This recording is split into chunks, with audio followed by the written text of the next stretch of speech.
Hello, this is Sushma Savre with Bentley's Technical Support.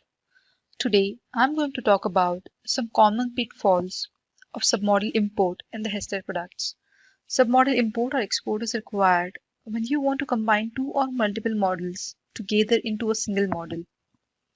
The model in which you are combining the multiple submodels is called a target model. The need of using submodels may arise when multiple people are working on multiple parts of the model in case of urgent project delivery or due to limitation of the product license for number of pipes. Labels play a very important role in this submodel import process.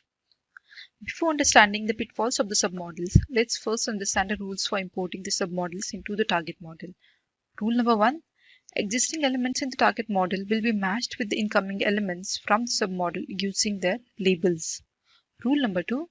Incoming submodel input data will override the target model data for any element matched by its label. And rule number 3, if a submodel element of the same label does not already exist in the target model, then it will be created during the submodel import process. Now, I'm going to explain or demonstrate these rules ahead in the video. Now let's consider an example of the submodel import process. This is the target model in which we want to import the submodel. This is the common connection point between the submodel and the target model.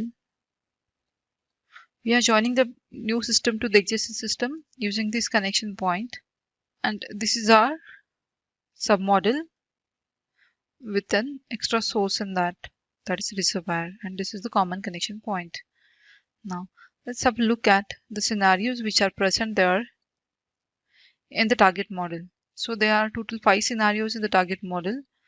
You need to make sure that when we are doing this submodel import process, you need to remove the extra scenarios which are there present in your target model to avoid the confusion between the scenarios, as scenarios from the submodel also will be added to the target model if they are different. You should remove the unwanted and extra scenarios from the target model. That's the key here. Okay, let's have a look at the alternatives now. So these are the alternatives. Okay, now let's go to the submodel and let's have a look at the scenarios of the submodel. Here we have got 5 total scenarios, and among that 3 scenarios are common between the models, but these 2 are different. Okay, and if we having look at the alternatives, we do see an extra demand alternative here which should be added in the target model. Now we need to understand here is that since this is a common point between the two models, what will happen is that the properties of this element will be overridden by the properties of the submodel element since they are having the common label in that.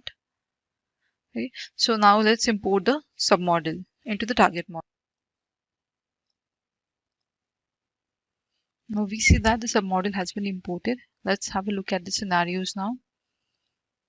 Since it had a different label, like the base scenario had a different label than this target scenario, it has been imported separately as a base scenario.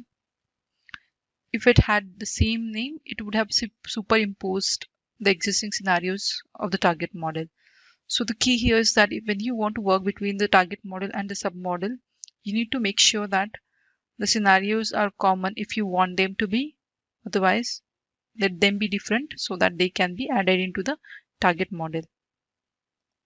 Here's a look at the alternatives. It can be seen that since all the demand and physical alternatives were common between both the models, they are same even after the import process is done, and there is an additional demand alternative added after the import process, which is submodel demands. Okay, now let's have a look at the junction 210. Okay, so this is junction 210 which was common between these two models, so it has overridden the properties from the submodel import process. Now let's consider another example of the submodel import process in which the labels of the pipes are common between these two models. In this case, let's assume that you and your colleague are working on the two models differently and you are using the same label format system like 1, 2, 3. So this is the target model. This is the submodel again with the labels as 1, 2, 3 of the pipe. Now let's import the submodel into the target model. So this is the submodel which has been imported into the target model. So it can be seen over years that since the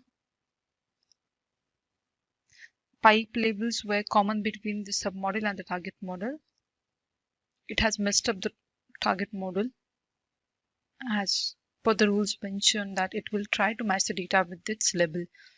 So it's very important to have different labels when you are importing the submodel. So make sure that if the labels are same, you are renumbering them before importing the submodel so as to avoid this.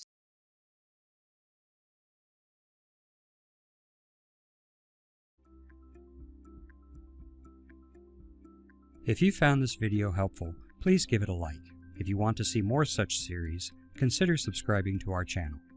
Thank you, and see you next time.